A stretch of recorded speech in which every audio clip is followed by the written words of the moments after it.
Ray of hope. Well, ladies and gentlemen, I want to welcome you right here. You know that this is the original bus program. He's not on your FM dial. God alone can make me smile. But if you traverse the number 47 JUTC bus route in Kingston, then probably you've seen him, speaker box in hand, singing a song or two.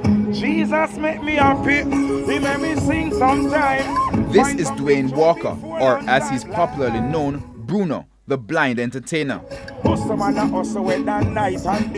Not being allowed to film on the bus, we caught up with Bruno in the Spanish Town bus park, where he gave us a snippet of his show, which he calls the bus program. This is an outside broadcast live, and we want to let the people them know the donation pan is right next to the corner. And as you can see, he's drawing a crowd, though not as big an audience as on the bus. This is how he makes a living. And we want to let you know also admission is only $20, VIP is $25. Except for the first 6 months of his life, Bruno has been visually impaired.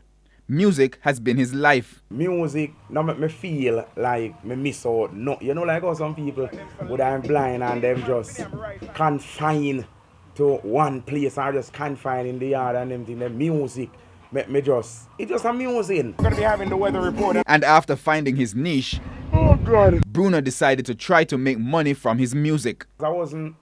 We're doing entertainment from the first time. I was selling bad jokes, but that was not my passion.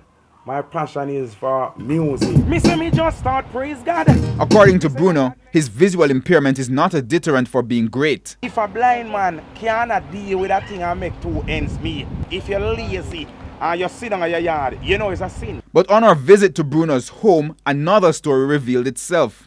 And in next week's episode, we'll introduce you to Bruno's family, including his common-law wife, who is also visually impaired, and their 3-year-old daughter. This was a live program inside the program. With your ray of hope, I'm Herman Green.